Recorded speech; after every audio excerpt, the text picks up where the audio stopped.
అరే అదేంట్రా మనం అంత చేసిన వాళ్ళకి వాళ్ళేంట్రా ఎలా ఉన్నారు కనీసం పట్టించుకోవట్లేదు అది ఇది. హానెస్ట్గా చెప్పాలంటే అక్కడ తప్పు మనలేదు. ఒక పర్సన్ లేదంటే మీ ఫ్రెండ్కి కానీ నువ్వు ఏదైనా హెల్ప్ చేసి you did something good to him, అంటే నీకు ఇష్టం కాబట్టి నువ్వు ఏదో ఒకటి చేసావు. Why you're expecting something in return. Like నువ్వు హెల్ప్ చేసావు, okay good, well and good. మళ్ళీ ఎందుకు తిరిగి రిటర్న్లో ఎక్స్పెక్ట్ చేయడం? అక్కడ ఎఫర్ట్స్ పెట్టింది మనం, కానీ బ్లేమ్ చేస్తున్న ఆ పర్సన్.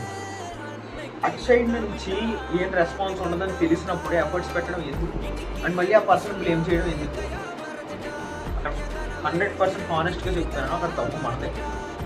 ఒక వ్యక్తి మనకి మనల్ని అవాయిడ్ చేస్తున్నారు, మనం ఎన్ని ఎఫర్ట్స్ పెట్టినా అంటే you should believe them. Like you did something good and you should believe them అని. అంతేగాని వాళ్ళని మళ్ళీ తిరిగి బ్లేమ్ చేయడం అది తప్పు. It's actually our mistake. So ఆ ఒపీనియన్ మార్చుకుంటే it will be very good అనమాట. సో